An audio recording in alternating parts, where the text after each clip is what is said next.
बात करेंगे about the other cell wall synthesis inhibitors like what we have already seen drugs inhibiting cell wall synthesis. तो classification क्या था? Penicillin, cephalosporins, monobactams and carbapenems. Okay, so all these videos are being separately uploaded on my channel. You can watch it in playlist. So ये तो था पहला classification. Then we have other cell wall synthesis inhibitors also. After what, जब आप ये चारों category पढ़ लेंगे उसके बाद अदर कैटेगरी में हमने बाकी ड्रग्स को रखा है. ठीक है, जिसमें सबसे पहले आती है क्या? ग्लाइकोपेप्टाइड्स. ठीक है, ग्लाइकोपेप्टाइड्स में सबसे पहले क्या है? वेनकोमाइसिन. ठीक है, वेनकोमाइसिन का अगर हम बात करें तो ये क्या है? बैक्टीरिसाइडल ग्लाइकोपेप्टाइड एंटीबायोटिक है. ये भी क्या करते हैं? इनहिबिट करेंगे cell wall synthesis by inhibiting what? Transglycosylase enzyme. ठीक है, ट्रांसग्लाइकोलेज एंजाइम क्या करेगा? जो कि चेन इलोंगेशन कर रहा था सेल वॉल की सिंथेसिस के लिए. ठीक है, अब क्या होगा? अगर जो चेन इलोंगेशन होने वाला था, you can watch in my previous video कि how cell wall was synthesized. तो अगर जो सेल वॉल का स्ट्रक्चर इंटीग्रिटी बनने के लिए क्रॉस लिंकेज होना जरूरी था. अब क्रॉस लिंकेज से पहले क्या होता है? चेन फॉर्म होती है. तो जो चेन है उसको, जो एंजाइम उसमें काम आता है वो कौन सा होता है? ट्रांसग्लाइकोलेज. तो इसको इनहिबिट कर दोगे अगर आप, तो सेल वॉल नहीं फॉर्म हो पाएगी. तो वैनकोमाइसिन का अटैक कहां पे होता है? ट्रांसग्लाइकोलेज एंजाइम पे. ओके, उसके बाद क्या है? स्पेक्ट्रम की बात करें तो ये नैरो स्पेक्ट्रम ड्रग है. ये किस पे अटैक करेंगी? Gram positive organisms. ग्राम पॉजिटिव बैक्टीरिया हो गए, एरोबिक हो या फिर एनएरोबिक हो, दोनों पे करेंगे. ठीक है, staphylococcus, Streptococcus, Peptostreptococcus and enterococcus, ये इसकी 4 कैटेगरी और ये इंपॉर्टेंट है आपको याद करना. ठीक है, तो they are active against what? Methicillin resistant staphylococcus aureus, also methicillin resistant staphylococcus epidermidis. ठीक है, MRSE जिसको हम बोलते हैं.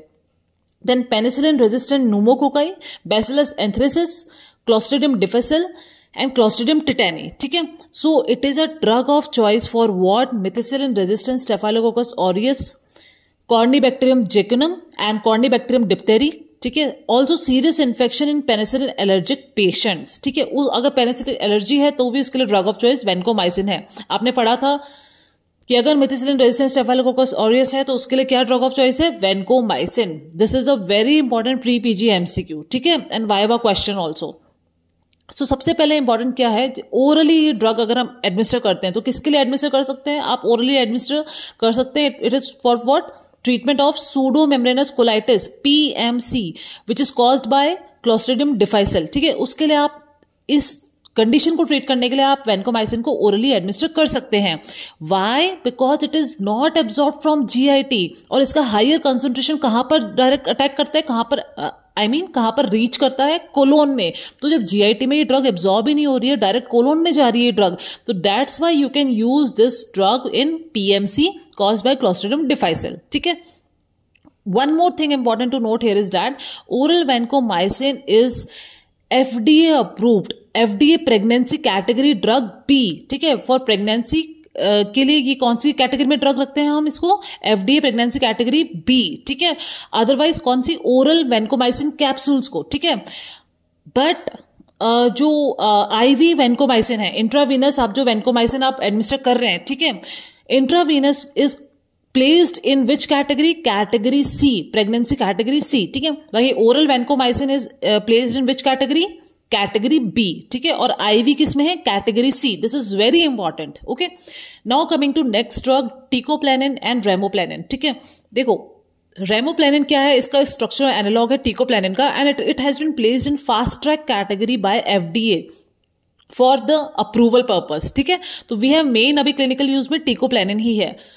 सो it is given once daily due to long half life. इसकी हाफ लाइफ कितनी है? 45 to 70 आवर्स. ठीक है, and use as a prophylaxis against what? Endocarditis and pseudomembranous colitis. And it is administered what? Parenteral, IV and IM. आप टिकोप्लेनिन को intravenous भी दे सकते हैं और इंट्रामस्कुलर भी दे सकते हैं, बट वेनकोमाइसिन को आप केवल IV दे सकते हैं, और वो भी कैसे? 500 milligram IV QID and 1 gram IV BD. ठीक है, इसको आप IV दे सकते हैं. क्योंकि IM क्यों नहीं दे सकते? Because it causes tissue necrosis. Okay, then we have oritavancin, which is a newer drug in this category, and it is used for treatment of MRSA infections. Then we have telavancin, approved for complicated skin and skin structure infection, effective against MRSA and adverse effect क्या है इसका QTC interval prolongation, ठीक है, ये इसका adverse effect है किसका, टेलावेंसिन का, तो T से स्टार्ट हो रहा है TC, ठीक है, QTC, तो इस तरह से आप इसको याद कर सकते हैं. Then we have dalbavancin, once weekly इसको ड्रग को एडमिनिस्टर करते हैं. It is being developed for what, MRSA and vancomycin resistant staphylococcus aureus infection, but it not acts on vancomycin resistant enterococcus, VRE पे ये एक्ट नहीं करेगा, ठीक है.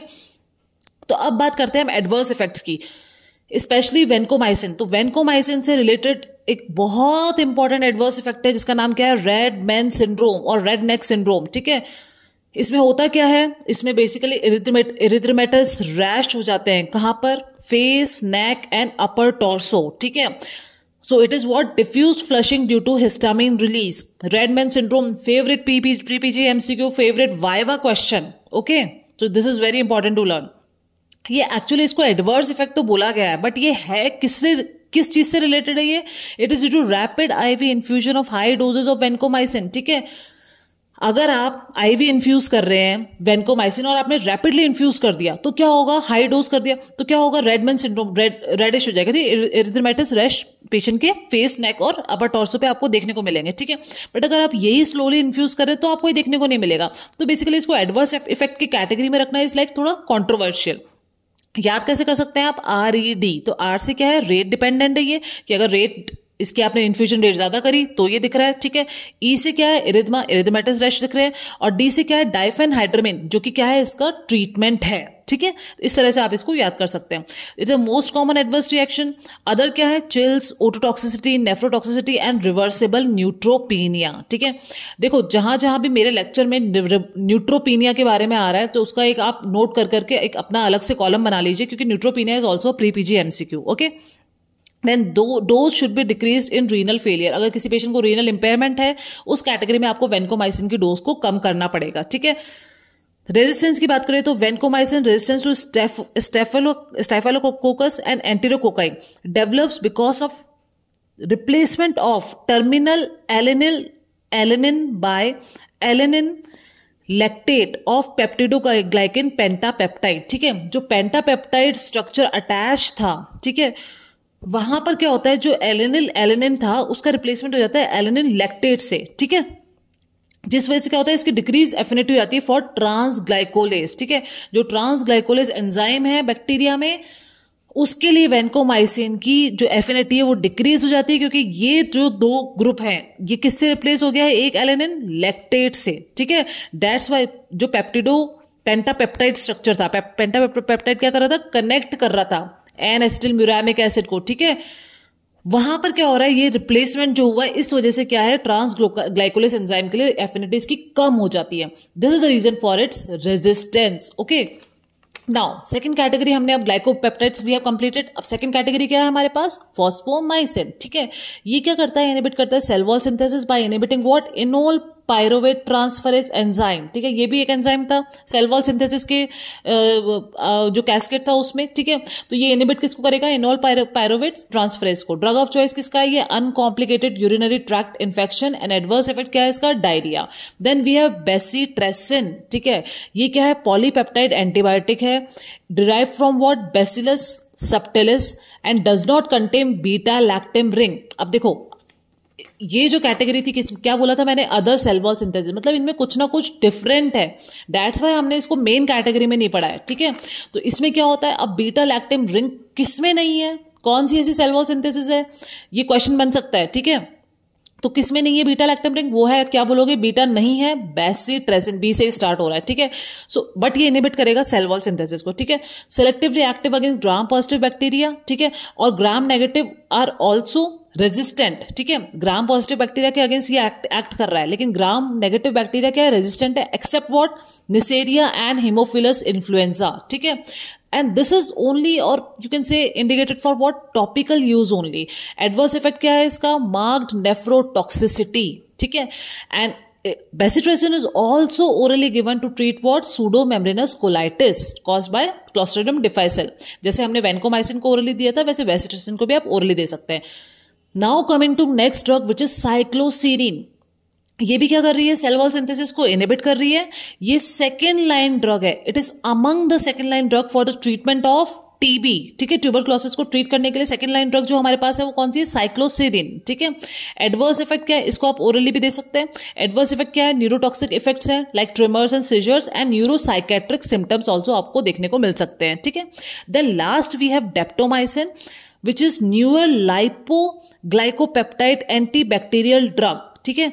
अब इसका जो एक्टिविटी है वो क्या है, कंसंट्रेशन डिपेंडेंट एंटीबैक्टीरियल एक्टिविटी है। डेप्टोमाइसिन की एक्टिविटी क्या है, कंसंट्रेशन डिपेंडेंट एंटीबैक्टीरियल एक्टिविटी है।